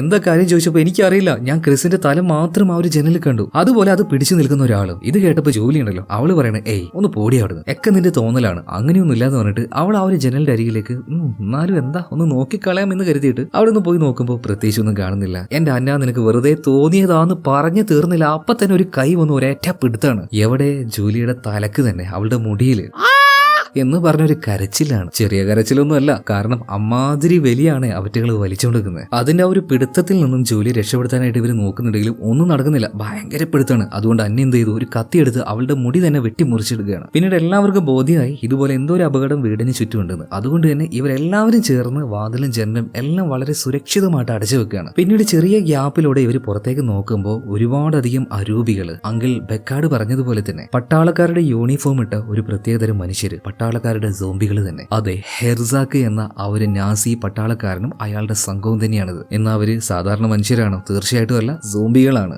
എത്ര സുരക്ഷിതമായിട്ട് വെച്ചാലും ഇതൊരു മരത്തിന്റെ വീടല്ലേ, പല ഭാഗങ്ങളും അവറ്റകൾ തല്ലി പൊളിക്കാൻ തുടങ്ങുകയാണ്. എന്നിട്ട് അതിലൂടെ കൈയിട്ട് വാതിൽ തുറക്കാൻ വരെ ശ്രമിക്കുന്നുണ്ട്. ഇപ്പൊ അന്ന ഒന്നും നോക്കിയില്ല, കയ്യിലൊരു കോടാലി ഉണ്ടായിരുന്നു. ആ കോടാലി വെച്ച് ആ സോംബിയുടെ കൈ തന്നെ വെട്ടി മുറിച്ചിടുകയാണ്. മാത്രമല്ല ആ മുറിഞ്ഞ കൈ അതെടുത്ത് നോക്കുമ്പോൾ അതിന്റെ വിരലിലായിട്ട് ഒരു മോതിരമുണ്ട്. ആ മോതിരത്തിൽ ഒരു അടയാളം ഉണ്ടായിരുന്നു, അതായത് നാസികളുടെ അടയാളം ഉണ്ടല്ലോ, അത് തന്നെ. കാര്യം കണ്ടപ്പോൾ തന്നെ ഇവർക്ക് മനസ്സിലായി ബെക്കാർഡ് അങ്കിൾ പറഞ്ഞത് മുഴുവൻ സത്യമാണ്. അതായത് ഹിറ്റ്ലറുടെ പടനായകനായിട്ടുള്ള ഹെർസാക്ക് അയാളും അയാളുടെ പട്ടാളക്കാരും സോംബികളായി മാറിയിട്ട് അവരാണ് ഇവരെ ഇപ്പൊ ആക്രമിച്ചുകൊണ്ടിരിക്കുന്നത്. അപ്പൊ ആ ഒരു കഥ അത് സത്യമാണെന്ന് മനസ്സിലായപ്പോൾ എല്ലാവരുടെ ഉള്ളിൽ വീണ്ടും ഭയം കൂടാൻ തുടങ്ങുകയാണ്. ഈ സമയത്ത് ഭയം കാരണം ബോണി അവൻ എന്ത് ചെയ്യണമെന്ന് യാതൊരു പിടുത്തമില്ല, നിലവിളിച്ചുകൊണ്ട് അങ്ങോട്ടും ഇങ്ങോട്ടും ഓടി നടക്കുകയാണ്. കാരണം അധിക നേരമൊന്നും ഇവർക്ക് ഇങ്ങനെ പിടിച്ചു നിൽക്കാൻ പറ്റില്ല. എന്നാൽ ഭയം തന്നെ മനുഷ്യനെ കൊല്ലുമെന്ന് പറഞ്ഞതുപോലെ ബോണി ഒരു കൺട്രോളും ഇല്ലാതെ അങ്ങോട്ടും ഇങ്ങോട്ടും ഓടുന്നതിന്റെ ഇടയിൽ ആ ജനലിന്റെ അരികിൽ പോയി നിൽക്കുകയാണ്. പെട്ടെന്ന് അതിന്റെ പിന്നിലൂടെ വന്ന 2 കൈകൾ അവന്റെ തലയിൽ ഒരു പിടുത്തം പിടിക്കുന്നുണ്ട് കേട്ടോ. 2 കൈകളായിരുന്നില്ല, അതിൽ കൂടുതലുണ്ടായിരുന്നു. അവന്റെ ശരീരം മുഴുവൻ അവറ്റകൾ ഒരുമിച്ച് പിടിക്കുകയാണ്. ബാക്കിയുള്ള എല്ലാവരും ഓടി വന്നിട്ട് അവന്റെ ദേഹത്ത് പിടിച്ച് അവനുള്ളിലേക്ക് വലിച്ചെടുക്കാൻ ശ്രമിക്കുന്നുണ്ടെങ്കിലും അതിനു മുന്നേ തന്നെ വളരെ ക്രൂരമായിട്ടുള്ള ബ്രൂട്ടലായിട്ടുള്ള ആ ഒരു കാര്യം അവിടെ നടക്കുകയാണ്. അതായത് ബോണിയുടെ തല അതിനെ രണ്ടായിട്ട് 2 ഭാഗത്തേക്ക് പിളർത്തി കളയാണ്. തലച്ചോറ് വരെ പുറത്തേക്ക് വന്ന് വീണെന്ന് പറയാലോ. ആ വിഷ്വല് എനിക്ക് നിങ്ങളെ കാണിക്കാൻ പറ്റില്ല. വയലൻസ്, ഒരുപാട് വയലൻസ് ഇനി അങ്ങോട്ടേക്ക് വരാൻ കിടക്കുകയാണ്. അപ്പൊ പല സീനുകൾ ഞാൻ ഇനി മുതൽ ബ്ലറാക്കി കാണിക്കും, അല്ലെങ്കിൽ ബ്ലാക്ക് ആൻഡ് വൈറ്റ് ആയിരിക്കും. ചില സീനുകളൊക്കെ ഞാൻ നിങ്ങൾക്ക് പറഞ്ഞു തരാം, കാണിക്കാൻ പറ്റില്ല. അതുപോലെ ഒരു മാരക സീൻ വരുന്നുണ്ട്, ഒരു ഭയങ്കര ബ്രൂട്ടലാണ്, പക്ഷെ കാണിക്കാൻ പറ്റില്ല, പറഞ്ഞു തരാം ഞാൻ. ഓക്കെ, എന്തായാലും ഇപ്പൊ ആ ഒരു വീട്ടിൽ ബാക്കിയായത് മാർട്ടിൻ, അന്ന, അതുപോലെ തന്നെ റോയും ജൂലി, 4 പേരാണ്. ഇപ്പൊ മറ്റൊരു ഭാഗത്ത് ജെറിയെ നോക്കുകയാണെങ്കിൽ അവനൊരു ഗുഹയുടെ ഉള്ളിലേക്ക് വീണല്ലോ. ഇപ്പോഴാണ് അവന് ബോധം വന്നത്. പതിയെ എഴുന്നേറ്റ് ആ ഒരു ഗുഹയിലൂടെ അവനിപ്പോ നടക്കാൻ തുടങ്ങുകയാണ്. എങ്ങനെങ്കിലും ഈ സ്ഥലം വിട്ട് പുറത്തേക്ക് കടക്കണല്ലോ. ഇതേ നേരം തന്നെ ക്യാബിൽ കാണിക്കുകയാണ്. അവിടെ ഇപ്പോൾ മാർട്ടിൻ, അന്ന, റോയ്, ജൂലി 4 പേരല്ലേ. അപ്പൊ മാർട്ടിനും റോയി ഒരു കാര്യം പറയുന്നുണ്ട്, നമുക്ക് എന്തായാലും പുറത്തേക്ക് ഇറങ്ങാം. ഞങ്ങൾ 2 പേരും, അതായത് റോയും മാർട്ടിനും 2 പേരും ഒച്ചപ്പാടുണ്ടാക്കി സോംബികളെ ഇവരുടെ അടുത്തേക്ക് ശ്രദ്ധ ആകർഷിച്ച് എല്ലാ സോംബികളും അങ്ങോട്ടേക്ക് വരുന്ന സമയം നോക്കിയിട്ട് ജൂലി, അന്ന 2 പേരും പുറത്തേക്ക് ഇറങ്ങി ഓടണം. ചാവി ഇപ്പൊ ഇവരുടെ കയ്യിലുണ്ടല്ലോ. അപ്പോ ആ ചാവിയും കൊണ്ട് ഇവർ പോകണം. എന്നിട്ട് കാറുമായിട്ട് പുറത്തേക്ക് പോയിട്ട് നമ്മളെ രക്ഷപ്പെടുത്താനുള്ള ആളെയും കൂട്ടിയിട്ട് നിങ്ങൾ വരണം. അങ്ങനെ ഒരു പ്ലാൻ ഇട്ടുകൊണ്ട് ഇവർ നേരെ പുറത്തേക്ക് ഇറങ്ങുന്നുണ്ട്. മാർട്ടിൻ, റോയ് 2 പേരും പാത്രങ്ങളെല്ലാം അങ്ങോട്ടും ഇങ്ങോട്ടും അടിച്ച് ഒച്ചപ്പാടുണ്ടാക്കുന്നുണ്ടെങ്കിലും ഒരൊറ്റ സോംബിയെ പോലും കാണാനില്ല. എന്നാൽ രാത്രി ഒരുപാടെണ്ണം ഉണ്ടായിരുന്നു, അതിനൊന്നും ഇപ്പൊ കാണാനില്ല. അപ്പൊ തന്നെ ജൂലിയും അന്നയെ വിളിച്ചിട്ട് പറയണേ, നിങ്ങൾ എന്തായാലും കാറുള്ള ഭാഗത്തേക്ക് പോകും, ചിലപ്പോൾ ഇവിടെ എവിടെയെങ്കിലും അവറ്റകൾ ഉണ്ടാവും, ഉണ്ടെങ്കിൽ തന്നെ അവറ്റകളുടെ ശ്രദ്ധ ഞങ്ങൾ തിരിച്ചോളാം. ഇതിനുശേഷം ജൂലിയും അതുപോലെ തന്നെ അന്യ 2 പേരും നേരെ കാറിന്റെ അടുത്തേക്ക് ഓടിപ്പോവാണ്. ഇതേ നേരം തന്നെ ജെറി ആ ഒരു ഗുഹയുടെ ഉള്ളിൽ നിന്നും പുറത്തേക്ക് കടക്കാനുള്ള വഴി കണ്ടുപിടിച്ചെങ്കിലും ഏതാണ് ഈ ഗുഹ, എങ്ങനെയാണ് ഇവിടെ ഒരു ഗുഹ വന്നത്, അതറിയാനുള്ള ആ ഒരു ക്യൂരിയോസിറ്റി കാരണം അവൻ അവിടെ തന്നെ നിൽക്കുകയാണ്. പതിയെ അവിടെ ആ ഒരു തീപ്പന്തെല്ലാം കത്തിച്ച് പരിശോധിച്ച് നോക്കുമ്പോൾ ഒരുപാടധികം തോക്കുകൾ അവിടെ കൂട്ടിയിട്ടത് അവൻ കാണുകയാണ്. അതിന് പുറമെ ഈ നാസി പട്ടാളക്കാരുണ്ടല്ലോ ഇവരുടെ വലിയൊരു കൊടി. ഇത് കണ്ടപാട് തന്നെ ജെറിക്ക് മനസ്സിലായി. അപ്പൊ ബെക്കാർഡെങ്കിൽ പറഞ്ഞ കാര്യമൊക്കെ സത്യമായിരുന്നു അല്ലേ. പിന്നീട് അതിന്റെ ഒരു ഇച്ചിരി ഇപ്പുറം ഭാഗത്തേക്ക് നോക്കിയപ്പോൾ കുറച്ചധികം ഹെൽമെറ്റുകൾ കാണുകയാണ്. ആ കൂട്ടത്തിൽ ഒരു കാര്യം കണ്ട് ജെറി പിറകിലേക്ക് തെറിച്ച് വീഴാണ് കേട്ടോ. അതായത് അറുത്ത് മുറിച്ച് വെച്ച അവന്റെ ഗേൾഫ്രണ്ട് സാറയുടെ തല. അത് കണ്ടപാട് തന്നെ അവന്റെ കൺട്രോള് പോവാണ്. പിന്നിൽ ആരും ഉണ്ടെന്ന് തോന്നി കയ്യിലുണ്ടായിരുന്ന തീപ്പന്തം വെച്ച് അതിനിട്ട് ഒരു അടി കൊടുത്ത് അവൻ ആ ഒരു ഗുഹയുടെ പുറത്തേക്ക് ഓടി ഇറങ്ങുകയാണ്. എന്നാൽ അവന്റെ പിന്നാലെ തന്നെ ആ ഒരു രൂപം വരുന്നുണ്ട്. മറ്റാരുമല്ല, ആ ഒരു നാസി പട്ടാളക്കാരന്റെ സോംബി തന്നെ. പിന്നീട് ജെറിയുടെ ദേഹത്തേക്ക് ചാടി വീണ് അവൻ ആ ഒരു സോംബി ആക്രമിക്കാൻ തുടങ്ങുകയാണ്. മാത്രമല്ല അവന്റെ മുഖത്തേക്ക് നോക്കി ആ സോംബി അങ്ങനെ കുത്തിക്കൊണ്ടിരിക്കുകയാണ്. എന്നാൽ എല്ലാ തവണയും സോംബികളാണല്ലോ നമ്മൾ മനുഷ്യരെ കടിക്കാറ്, എന്ന് ഇത്തവണ കുറച്ച് വ്യത്യസ്തമായിക്കോട്ടെ. നമ്മുടെ ജെറി എന്താക്കി തിരിച്ചൊരു കടി കൊടുക്കുകയാണ്. കടിയെന്നല്ല, കടിച്ച് പറിച്ചങ്ങനെ എടുക്കുകയാണ്. വായിൽ നിറയെ ചോരയായിട്ടുണ്ട്. ആ ചോരയും തുപ്പി ഇതിന്റെ ഹെൽമെറ്റ് തന്നെ ഊരി അതിന്റെ തലക്ക് നോക്കി 4-5 മേട്ടാണ്. നല്ല കിടിലം അടിയായിരുന്നു. അതുകൊണ്ട് തന്നെ സോംബി താഴേക്ക് വീഴുന്നുണ്ട്. ഹൗ സമാധാനായി എന്ന് പറഞ്ഞിട്ട് ജെറി ഒന്ന് റിലാക്സ് ആയിരിക്കുന്ന സമയത്ത് ദേണ്ടേ വീണ്ടും മഞ്ഞിനടിയിൽ നിന്ന് മറ്റൊരു സോംബി എഴുന്നേറ്റ് വരികയാണ്. ദൈവമേ, ഇത് ഇവിടെ കൊണ്ടൊന്നും തീരാൻ പോകുന്നില്ലേ. എന്തായാലും അവിടെ സീൻ കട്ട അടുത്ത സീനിൽ മലയുടെ മുകളിൽ നിന്ന് രക്ഷപ്പെട്ട് താഴേക്ക് പോകുന്ന അന്ന ജോലി രണ്ടുപേരെയും കാണിക്കുകയാണ്. അന്നയുടെ മുഖത്തൊക്കെ നന്നായിട്ട് ബ്ലഡ് ഉണ്ട് കേട്ടോ. അങ്ങനെ ബ്ലഡ് ഉണ്ടെങ്കിൽ അത് ഭയങ്കര പ്രശ്നമാണ്. എന്തായാലും തൽക്കാലം ആ ഒരു സീൻ ഒന്ന് ബ്ലാക്ക് ആൻഡ് വൈറ്റ് ആക്കുന്നുണ്ട്. കാരണം യൂട്യൂബിന്റെ നിയമം ഈ 2025 ആയതോട് കൂടിയിട്ട് ഭയങ്കരമായിട്ട് സ്ട്രിക്റ്റ് ആയിരിക്കുകയാണ്. നിർബന്ധമായിട്ടും ഓരോ നിയമങ്ങളും എല്ലാ യൂട്യൂബേഴ്സും ഫോളോ ചെയ്യേണ്ട ആവശ്യമുണ്ട്. ചിലരൊക്കെ പച്ചയായിട്ട് ബ്ലഡ് ഒക്കെ കാണിക്കുകയാണെങ്കിലും അതൊക്കെ ഫ്യൂച്ചറിൽ ഭയങ്കര പ്രശ്നങ്ങൾ ഉണ്ടാക്കും. ഓക്കെ, അതുകൊണ്ടാണ് ഞാനിങ്ങനെ ബ്ലാക്ക് ആൻഡ് വൈറ്റ് ആയിട്ട് പല സീനുകളും കാണിക്കുന്നത് കേട്ടോ. എന്തായാലും കഥയിലേക്ക് തിരിച്ചു വരാം. അന്ന ജോലി രണ്ടുപേരും കൂടെ ആ ഒരു കാറും തെരഞ്ഞുകൊണ്ട് അതിലൂടെ ഓടിക്കൊണ്ടിരിക്കുകയാണല്ലോ. അപ്പൊ അന്ന പറയണ ജോലി ഒരു കാര്യം ചെയ്യ്, നീ ഒരു ഭാഗത്തേക്ക് പോ, ഞാനും ഒരു ഭാഗത്തേക്ക് പോവാം. ആരാണോ ആദ്യം കാറ് കാണുന്നത് ആ ആള് കാർ എടുത്തിട്ട് വാ. എന്ന പേടിത്തൂരിയായിട്ടുള്ള ജോലി പറയണേ, ഹേയ് അത് പറ്റില്ല, എനിക്ക് നിന്റെ കൂടെ വന്നേ പറ്റുള്ളൂ, ഒറ്റയ്ക്ക് പോകാൻ പേടിയാണ്. ഇപ്പൊ അന്ന അവളുടെ മുഖത്തേക്ക് നോക്കി ഒരൊറ്റ അടി കൊടുത്തിട്ട് പറയാണ്, മര്യാദക്ക് പറയുന്നേക്ക്. ഇപ്പൊ ജോലി പറയണു, അന്ന നീ എന്നെ അടിച്ചാലും കൊന്നാലും എന്തൊക്കെ ആക്കിയാലും ശരി, എനിക്ക് പേടിയാ, ഒറ്റയ്ക്ക് ഞാൻ പോയില്ല എന്ന് പറയാണ്. എന്നാ വാ നമുക്ക് ഒരുമിച്ച് പോകാന്ന് പറഞ്ഞിട്ട് പോവാൻ നിൽക്കുമ്പോൾ ദാണ്ട് വരുന്നു മറ്റൊരു സോംബി. പിന്നെ ഒന്നും നോക്കിയില്ല, രണ്ടുപേരും വാണം വിട്ടതുപോലെ ഓടി രക്ഷപ്പെടുകയാണ്. അതും രണ്ടുപേരും രണ്ട് ഭാഗത്തേക്ക്. ഇതേ സമയത്തിന് ജെറി ഒരു സോംബി അടിച്ച് വീഴ്ത്തിയായിരുന്നല്ലോ, അപ്പം മറ്റൊന്ന് പൊന്തി വന്നില്ലേ. സകല ധൈര്യം സംഭരിച്ചുകൊണ്ട് അതിനെ ആക്രമിക്കുകയാണ്. അതിനെ ചവിട്ടി ഒരു മരത്തിലേക്ക് ഇടുന്നുണ്ട്. ആ സമയത്ത് മരത്തിന്റെ ആ ഒരു കമ്പ് തട്ടി ഈ ഒരു സോംബിയുടെ വയറ് തന്നെ കീറി കുടൽമാല പുറത്തേക്ക് ചാടുന്നുണ്ട്. ഇതെന്ത് തേങ്ങയെന്ന് പറഞ്ഞിട്ട് അതിലങ്ങനെ പിടിച്ചു നിൽക്കുന്ന സമയത്ത് നേരത്തെ ജെറി അടിച്ചിട്ട് ആ ഒരു സോംബി ഉണ്ടല്ലോ അത് പാഞ്ഞു വന്ന് അവനെ പിടിച്ചുകൊണ്ട് മലയുടെ താഴേക്ക് എടുത്ത് ചാടുകയാണ്. എന്നാൽ ഇപ്പൊ വീണ ആ ഒരു സോംബിയുടെ വയറ്റത്തെ ആ ഒരു കുടൽമാല പിടിച്ചു നിൽക്കുന്നത് കൊണ്ട് തന്നെ അതും തൂങ്ങി അവൻ അങ്ങനെ നിൽക്കുകയാണ്. അവന്റെ ദേഹത്ത് ആ ഒരു സോംബി പിടിക്കുന്നുണ്ട് കേട്ടോ. എന്നാലും ഇത്രയും നീളത്തിലൊക്കെ കുടൽമാല ഉണ്ടാവുമോ? അതും പോട്ടെ, 2 മനുഷ്യരെ താങ്ങാൻ മാത്രമുള്ള കപ്പാസിറ്റിയൊക്കെ ഒരു മനുഷ്യന്റെ വയറ്റിലെ കുടൽമാലക്ക് ഉണ്ടാവുമോ? ആ സോംബി അല്ലേ, സോംബിയുടെ കുടൽമാലയ്ക്ക് അതിനുള്ള കപ്പാസിറ്റി ഉണ്ടാവുമായിരിക്കും. എന്തായാലും ജെറിയുടെ മേത്ത് അള്ളി പിടിച്ചിരിക്കുന്ന ആ ഒരു സോംബിയെ ചവിട്ടി താഴെയിട്ട് പതിയെ പതിയെ അവൻ മുകളിലേക്ക് കയറിക്കൊണ്ടിരിക്കുകയാണ്. ഇതേ നേരം തന്നെ അന്ന ജോലി അവിടെ നിൽക്കട്ടെ. അന്ന ഇപ്പോൾ ഒരു ഭാഗത്തേക്ക് ഓടിയിട്ടില്ലേ, അത്യാവശ്യം ധൈര്യം ഉള്ളതുകൊണ്ട് തന്നെ അവളെ ആക്രമിക്കാൻ വരുന്ന സോംബികളെ അവൾ അടിച്ചിടുന്നുണ്ട്. എന്നാൽ ജോലി ആണെങ്കിൽ ഭയങ്കര ഭയം ഉള്ളത് കൊണ്ട് തന്നെ അവൾ ഒന്നും ചെയ്യാതെ ഓടുമ്പോൾ ഒരു സോംബി വന്നിട്ട് അവളുടെ മുഖത്തിട്ട് ഒരൊറ്റ കുത്താണ്. ആ കുത്തിൽ അവളുടെ ബോധം പോയി. പിന്നീട് കുറച്ചു നേരം കഴിഞ്ഞിട്ട് പതിയെ പതിയെ ബോധം വരുമ്പോൾ ബള് ബള് ബള് ബള് എന്ന് പറഞ്ഞിട്ട് വല്ലാത്തൊരു ശബ്ദം. എന്താണെന്ന് ഈ ജോലിക്ക് വ്യക്തമായിട്ട് കാണാനും കഴിയുന്നില്ല. ചെറുതായിട്ടൊന്ന് കണ്ണിങ്ങനെ തുറന്നു നോക്കിയപ്പോൾ ജീവനോടെ അവളുടെ വയറ് കീറി അതിലെ കുടൽമാലയും കാര്യങ്ങളൊക്കെ ഈ സോംബികൾ പച്ചക്ക് തിന്നുകൊണ്ടിരിക്കുകയാണ്. താൻ എന്തായാലും മരിക്കുന്ന ജോലിക്ക് കൺഫേം ആയി. ആ നേരം അവൾക്കൊരു ധൈര്യം വന്നു. ഈ സോംബികൾ പട്ടാളക്കാരാണല്ലോ, ഇവറ്റകളുടെ അരയിൽ കുറച്ച് ഗ്രാനേഡ്സ് കാണാണ്. അതിന്റെ പിന്നെ അവൾ എന്താക്കി ഒരൊറ്റ വലിക്കലാണ്. കുറെ എണ്ണം ഉണ്ടായതുകൊണ്ട് തന്നെ ഒരുമിച്ച് നിന്ന് ഒരൊറ്റ പൊട്ടലാണ് കേട്ടോ. ജോലി അതുപോലെ അവളെ തിന്നാൻ വന്ന ആ സോംബികൾ എല്ലാം കൂടെ പൊട്ടിച്ചിതറിപ്പോവാണ്. ഈ ഒരു ബ്ലാസ്റ്റ് ആര് കാണുന്നുണ്ട്? നമ്മുടെ അന്ന കാണുകയാണ്. അതുപോലെ തന്നെ ഈ സോംബികൾക്ക് മുഴുവനായിട്ടും ഒരു ലീഡർ ഉണ്ടായല്ലോ, കേണൽ ഹെർസാക്ക്. കേണൽ ഹെർസാക്കിന്റെ സോംബിയും ഈ ഒരു കാര്യം കാണുകയാണ്. എന്നാൽ ഇവറ്റകൾ വെറും സോംബികളല്ല, അത്യാവശ്യം ബുദ്ധിയുള്ള സോംബികളാണ്. ഈ നടക്കുന്ന കാര്യങ്ങളെല്ലാം ഒരു ബൈനോക്കുലർ ഉപയോഗിച്ചുകൊണ്ട് കേണൽ ഹെർസാക്ക് ഇയാളങ്ങനെ കാണുന്നുണ്ട്. ഇയാളുടെ പിന്നിൽ ഇയാളുടെ സോംബി പടയാളികൾ ഒരുപാടെണ്ണം ഉണ്ടായിരുന്നു കേട്ടോ. അതിൽ കുറച്ചു പേരെ നമ്മുടെ അന്നയെ പിടിക്കാനായിട്ട് പറഞ്ഞയക്കുന്നുണ്ട്. ഇതേ നേരം തന്നെ അന്ന അവിടെ ഉണ്ടായിരുന്ന ഒരു മരത്തിന്റെ മുകളിൽ കയറിയിരിക്കുകയാണ്. അവളെ പിടിക്കാനായിട്ട് സോംബി പട്ടാളക്കാർ വന്നോണ്ടിരിക്കുന്നുണ്ട്. എന്നാൽ അതേ മരത്തിൽ തന്നെ ഒരു കാക്ക ഇരുന്നുകൊണ്ട് കാ കാ കാ എന്നിട്ട് കരഞ്ഞുകൊണ്ടിരിക്കുകയാണ്. അപ്പൊ ആ കാക്കയോട് അന്ന പറയുന്നുണ്ട്, ദയവ് ചെയ്തു ഒച്ച ഉണ്ടാക്കില്ലേ, അവന്മാരെന്നെ കണ്ടാൽ പിച്ചി ചീന്തിക്കളയും. എന്നാൽ കാക്കയാണെങ്കിൽ ഒരുമാതിരി എന്തോ ദേഷ്യമുള്ളതുപോലെ അവൾ പറഞ്ഞതും കേൾക്കാണ്ട് വീണ്ടും വീണ്ടും കാ കാ കാ കരഞ്ഞെടുക്കുമ്പോൾ അതിനെ പിടിച്ച് ഒരൊറ്റ പൊട്ടിക്കലാണ്. അന്ന കാക്കയെ പിടിച്ച് 2 പിരിവെടുത്തപ്പോൾ കാക്ക ചത്തുപോയി. അല്ല പിന്നെ മര്യാദക്ക് പറഞ്ഞാൽ പിന്നെ കേട്ടൂടെ? കാക്കയാണെങ്കിലും കുറച്ച് ബോധം വേണ്ടേ? എന്ന് എന്തിനാ അന്ന ഇതൊക്കെ ചെയ്തത്? സോംബികൾ അവളെ കാണാതിരിക്കാൻ. എന്നാൽ 2 സോംബികൾ അവളെ കണ്ടു കഴിഞ്ഞു. അന്ന എന്താക്കി, അത്യാവശ്യം നല്ല ധൈര്യം ഉണ്ടാവും അവൾക്ക്. അതുകൊണ്ട് തന്നെ ഒരു കമ്പും കഷ്ണം പൊട്ടിച്ച് ഒരുത്തന്റെ കണ്ണിലേക്ക് ഒരൊറ്റ കുത്തു കൊടുക്കുകയാണ്. പിന്നീട് അവൾ അവിടെ നിന്ന് ഓടി രക്ഷപ്പെടുകയാണ്. പിന്നാലെ തന്നെ മറ്റൊരുത്തം വരുന്നുണ്ട്. ഇപ്പൊ ഒരു മലയുടെ തുഞ്ചത്തേക്ക് നമ്മുടെ അന്ന പോയി നിൽക്കുകയാണ്. അപ്പൊ അന്ന വിചാരിക്കുകയാണ്, വെറുതെ ഇവന്റെ കടി കൊണ്ട് ചാവുന്നതിലും നല്ലത് താഴേക്ക് വീണ് മരിക്കുന്നതാണ്. പക്ഷെ ചാവുന്നതിന് മുന്നേ എന്റെ പിന്നാലെ വരുന്ന അവനെയും ഞാൻ കൊല്ലും എന്ന വാശിയിലാണ് അന്ന. അങ്ങനെ ആ ഒരു സോംബി വന്ന് അവളെ പിടിച്ച അതേ നേരം തന്നെ അവൾ നിൽക്കുന്ന ആ ഒരു ഭാഗം ഐസ് കട്ടയായിരുന്നു. 4 ചവിട്ടാണ് അവിടെ. ആ ഭാഗം പൊളിഞ്ഞു വീണ് ആ സോംബിയും അതുപോലെ തന്നെ അന്നയും രണ്ടുപേരും താഴേക്ക് ചെന്ന് വീഴുക. ഇതേ നേരം മാർട്ടിൻ അതുപോലെ റോയ് രണ്ടുപേരും ഇപ്പോഴും ആ ഒരു ക്യാബിന്റെ ഉള്ളിൽ തന്നെയാണ്. പോരാത്തതിന് ഈ ക്യാബിന്റെ ചുറ്റുമായിട്ട് ഒരുപാട് സോംബികളും. പരമാവധി കയ്യിലുണ്ടായിരുന്ന ആയുധം വെച്ച് മാർട്ടിനും റോയും അതിനെ പ്രതിരോധിക്കാൻ നോക്കുന്നുണ്ട്. ഈ സമയത്ത് റോയ് പറയണം, ഇതൊന്നുമല്ല, എന്റെ കയ്യിൽ വേറൊരു ആയുധമുണ്ട്. ഒരു ചെറിയ പെട്രോൾ ബോംബ് അവൻ ഉണ്ടാക്കുകയാണ്. അതായത് കുപ്പിയിൽ പെട്രോൾ അഴിച്ച് അതിന്റെ അറ്റത്ത് തീയും കൊടുത്ത് എന്നിട്ട് ഈ സോംബികൾക്ക് നേരെ എറിയാൻ നോക്കുകയാണ്. കണ്ടോ എന്റെ ആയുധത്തിന്റെ പവർ എന്താണെന്ന്. ഇതും പറഞ്ഞ് ജനലിനെ ലക്ഷ്യമാക്കി ഒരൊറ്റ ഏറെറിയാണ്. പക്ഷേ ഉന്നൻ ചെറുതായിട്ടൊന്ന് തെറ്റി. പുറത്തേക്ക് ചെന്ന് വീഴേണ്ട ആ പെട്രോൾ ബോംബ് ഉള്ളിൽ തന്നെ വീണ് പൊട്ടുകയാണ്. അവിടെ മുഴുവനായിട്ടും തീ അങ്ങ് ആളി കത്താൻ തുടങ്ങി. ഈ സമയത്ത് മാർട്ടിൻ റോയെ നോക്കിയിട്ട് മൊണ്ണേഷ് മൊണ്ണേഷ് മൊണ്ണേഷ്, നിനക്ക് എറിയാറിയില്ലെങ്കിൽ പിന്നെ എന്തിനാണ് എറിഞ്ഞത്? ഇനി ഇവിടെയും നിൽക്കാൻ പറ്റില്ല, വാ നമുക്ക് ആ ഒരു സ്റ്റോറേജ് റൂം പോകാന്ന് പറഞ്ഞിട്ട് നേരെ അങ്ങോട്ടേക്ക് ചെന്ന് നോക്കുമ്പോൾ താണ്ടെ കിടക്കും. കോടാലി, കത്തി, അതുപോലെ തന്നെ മരം മുറിക്കുന്ന മിഷേനി, ഈ പറഞ്ഞ എല്ലാത്തരം ആയുധങ്ങളും വെപ്പൺസും അവിടെ ഉണ്ട്. ആയുധം കയ്യിൽ കിട്ടിയ സമയത്ത് രണ്ടുപേർക്കും ഒരു ആവേശവും ധൈര്യമൊക്കെ വന്നു കേട്ടോ. ഇന്ന് അവന്മാരുടെ കോതമംഗലത്ത് ഞാൻ തൃശ്ശൂർ പൂരം നടത്തുന്നു പറഞ്ഞിട്ട് മരം മുറിക്കുന്ന ആ ഒരു മിഷേനും ഓണാക്കി നമ്മുടെ മാർട്ടിനും റോയും കൂടെ പുറത്തേക്ക് ഇറങ്ങാണ്. ഇപ്പോ മറ്റൊരു ഭാഗത്ത് ജെറിയെ നോക്കുകയാണെങ്കിൽ അവൻ ആക്രമിച്ച ഒരു സോംബികളെ കടിച്ചു വീഴ്ത്തി അവന്റെ ഒരു ഐസ് ബൈക്ക് ഉണ്ടല്ലോ അതെടുത്തുകൊണ്ട് ഈ വന്ന സോംബികളുടെ കയ്യിൽ ഒരു മെഷീൻ ഗൺ ഉണ്ടായിരുന്നു, അതെടുത്ത് അതിന്റെ മുകളിൽ വെച്ച് അവൻ പോകാൻ നിൽക്കുകയാണ്. ഇതേ നേരം തന്നെ ആ ബൈക്കിന്റെ പിറകിൽ ഒരു സോംബി അള്ളി പിടിച്ച് അങ്ങനെ നിൽക്കുന്നുണ്ട്. ജെറി ആണെങ്കിൽ ഇത് വലിയ കാര്യമാക്കി എടുക്കുന്നില്ല. സ്പീഡിൽ ഓടിച്ചു പോകുമ്പോൾ അതെന്തായാലും തെറിച്ചു പോയിക്കോളും എന്നുള്ള ആ ഒരു പ്രതീക്ഷയിൽ അവൻ ആ ഒരു ബൈക്ക് സ്പീഡിൽ ഓടിച്ചുകൊണ്ട് പോകണം. ഇതേ നേരം തന്നെ പിന്നിലുണ്ടായിരുന്ന സോംബി പതിയെ പിടിച്ച് എഴുന്നേറ്റ് നിൽക്കുകയാണ്. അവനെ കൊല്ലും എന്നൊരു അവസ്ഥ വന്നപ്പോൾ ഈ ബൈക്ക് പോയിക്കൊണ്ടിരിക്കുമ്പോൾ ഒരു മരത്തിന്റെ ചില്ല അതിന്റെ അടിയിലൂടെയാണ് പോകുന്നത്. ആ ചില്ലയിൽ തട്ടി ഈ സോംബി തെറിച്ചു പോവാണ്. ഇപ്പൊ മറ്റൊരു ഭാഗത്ത് അതായത് മലയുടെ മുകളിൽ നിന്നും ഒരു സോംബിയെ അള്ളി പിടിച്ചുകൊണ്ട്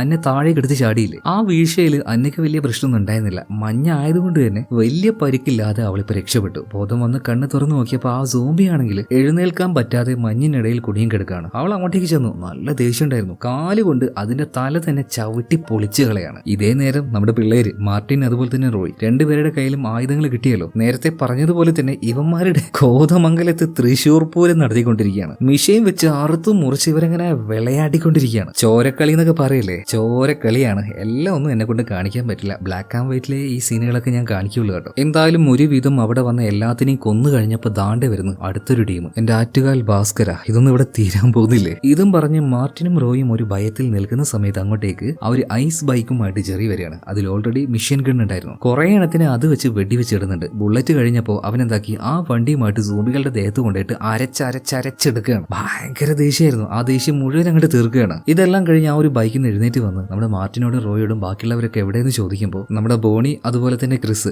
രണ്ടുപേരും പോയടാന്ന് പറയണം. ജോലി മരിച്ച കാര്യമാണെങ്കിൽ ഇവരെ അറിയൂല. ഇതേ സമയത്ത് തന്നെ ചെറിയ ഭയങ്കര സങ്കടത്തിൽ നിൽക്കുമ്പോൾ അവൻ കൊന്നു എന്ന് വിചാരിച്ച ആ സോംബികൾ പെട്ടെന്ന് എഴുന്നേറ്റ് നിൽക്കുകയാണ്. എല്ലാം കൂടി എഴുന്നേറ്റത് ഒറ്റ അടിക്കായിരുന്നു. എല്ലാം കൂടി ഒരു പിടുത്താണ് ചെറിയ. കാലിനും കൈക്കും തലയ്ക്കും അവന്റെ ദേഹത്ത് ഒരേ സമയം പല കത്തികൾ കുത്തി കയറ്റുകയാണ്. എങ്ങനെയാണോ ഈ വിഷ്വലൊക്കെ ഞാൻ നിങ്ങളെ കാണിച്ചു തരിക? കാണിക്കാൻ പറ്റില്ല, പണിയാവും. അതുകൊണ്ട് ഞാൻ പറഞ്ഞു തരാം ആ ഒരു വിഷ്വൽ. എല്ലാ സോംബികളും ഒരുമിച്ച് ജെറിയുടെ ബോഡിയിൽ പിടിക്കുകയാണ്. പല ഭാഗത്തോടെ കത്തികൾ ഒരുമിച്ച് കയറ്റുകയാണ്. എന്നിട്ട് കാല് വേറെ കൈ വേറെ ശരീരം രണ്ടായിട്ട് പിളർത്തി ഒരു 5-6 കഷ്ണമാക്കി എറിയാണ്. പാവം നമ്മുടെ ചെറി. ശ്രദ്ധ ചെറുതായിട്ടൊന്ന് മാറിയപ്പോഴേക്കും മെട്ടിന്റെ പണി കിട്ടിയെന്ന് പറയാലോ. ഇത് കണ്ട സമയത്ത് മാർട്ടിന് പ്രാന്തളകുകയാണ്. വീണ്ടും ഭയങ്കര ദേഷ്യത്തിലെ കട്ടിമീശനും കോടാലിയും ഇതൊക്കെ എടുത്തിട്ട് അറഞ്ചം പുറഞ്ചം വെട്ടിക്കൊണ്ടിരിക്കുകയാണ്. ഇതേ നേരം അവന്റെ പിന്നിൽ നിന്നും അവൻ ആരും വിളിച്ച് സോംബിയാണെന്ന് കരുതി തിരിഞ്ഞു നോക്കാതെ കോടാലി വെച്ച ഒരൊറ്റ വീശലാണ്. എന്നാൽ തിരിഞ്ഞു കഴിഞ്ഞപ്പോഴാണ് മനസ്സിലായത് അത് അവന്റെ തന്നെ ഗേൾഫ്രണ്ട് ആയിട്ടുള്ള അന്നയായിരുന്നു എന്ന്. അവന്റെ കൈകൊണ്ട് തന്നെ അന്ന അവിടെ വെച്ച് തീർന്നു. പക്ഷെ ഓൾറെഡി തല ഇങ്ങനെ മരവിച്ച് നിൽക്കുന്നത് കൊണ്ട് തന്നെ ഇത് അത്ര വലിയ സംഭവമായിട്ട് അവന് തോന്നിയില്ല.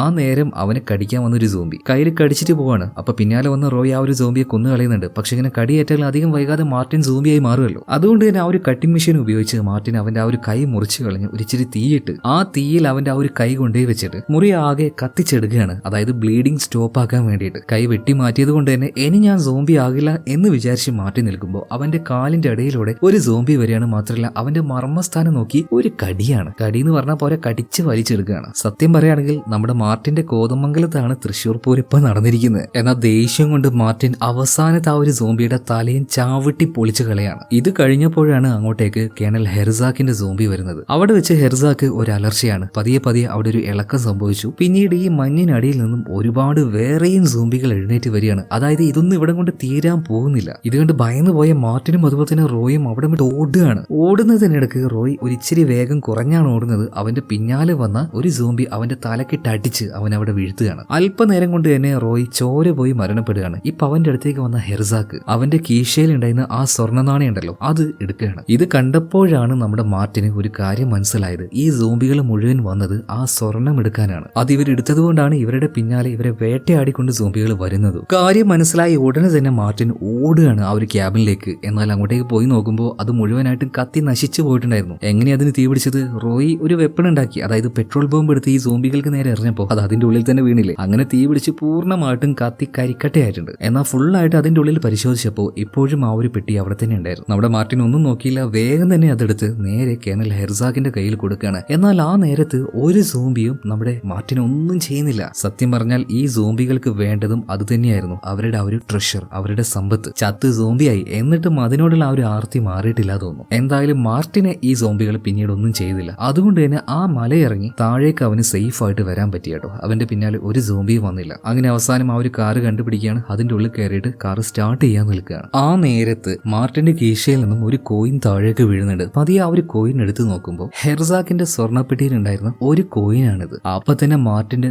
നെഞ്ചൊന്ന് പെടകുന്നുണ്ട് കേട്ടോ. ചെറുതായിട്ടൊന്ന് തിരിഞ്ഞു നോക്കിയപ്പോൾ കാറിന്റെ ഗ്ലാസിന്റെ സൈഡിലായിട്ട് ഒരു രൂപം, അതായത് ആ സോംബി തന്നെ. ആ ചില്ലും കൂട്ടി അവനിട്ട് ഒരേറ്റ ഇടിയാണ്. ഹെർസാക്കും അവന്റെ ആളുകളും അവരുടെ സമ്പത്തിന്റെ ഒരു ഭാഗം പോലും ആർക്കും വിട്ടുകൊടുക്കില്ല. എന്തായാലും അവസാനം രക്ഷപ്പെട്ടു വന്ന മാർട്ടിൻ, അവന്റെ പോക്കറ്റിൽ എങ്ങനെയാണ് ആ ഒരു കോയിൻ വന്നതെന്ന് നിങ്ങൾക്ക് മനസ്സിലായോ? ആ പെട്ടി ആദ്യമായിട്ടന്ന് കിട്ടിയ സമയത്ത് അന്ന, അതായത് മാർട്ടിന്റെ ഗേൾഫ്രണ്ട്, അവൻ അറിയാതെ തന്നെ അതിലൊരു കോയിൻ എടുത്ത് ഒരു തമാശക്ക് അവന്റെ പോക്കറ്റിൽ വെച്ചായിരുന്നു. എന്തായാലും അതുകൊണ്ട് തന്നെ മാർട്ടിന്റെ കാര്യത്തിൽ ഇപ്പൊ ഒരു തീരുമാനമായി. ഗുദാ വഹ എന്ന് പറഞ്ഞതുപോലെ തന്നെ ആ കാറിന്റെ ഉള്ളിൽ വെച്ച് അവന്റെ കാര്യത്തിൽ ഒരു തീരുമാനമാകുന്നുണ്ട്. അതോടുകൂടിയിട്ട് എന്തായി, വെക്കേഷൻ ട്രിപ്പിന് വന്ന നമ്മുടെ 8 പിള്ളേരും ഇവിടെ വെച്ച് തന്നെ തീർന്നുപോയി. ഇത് കാണിച്ചുകൊണ്ടാണ് സിനിമ ഇവിടെ തീരുന്നത്. അപ്പൊ എങ്ങനെ, ഈ സിനിമ നിങ്ങൾക്ക് ഇഷ്ടമായോ? ഇഷ്ടമായാൽ നമ്മുടെ വീഡിയോ ഒന്ന് ലൈക്ക് ചെയ്യുക, ചാനലും ഒന്ന് സബ്സ്ക്രൈബ് ചെയ്യുക. അപ്പൊ അടുത്ത വീഡിയോയിൽ വീണ്ടും കാണാം. Okay, by.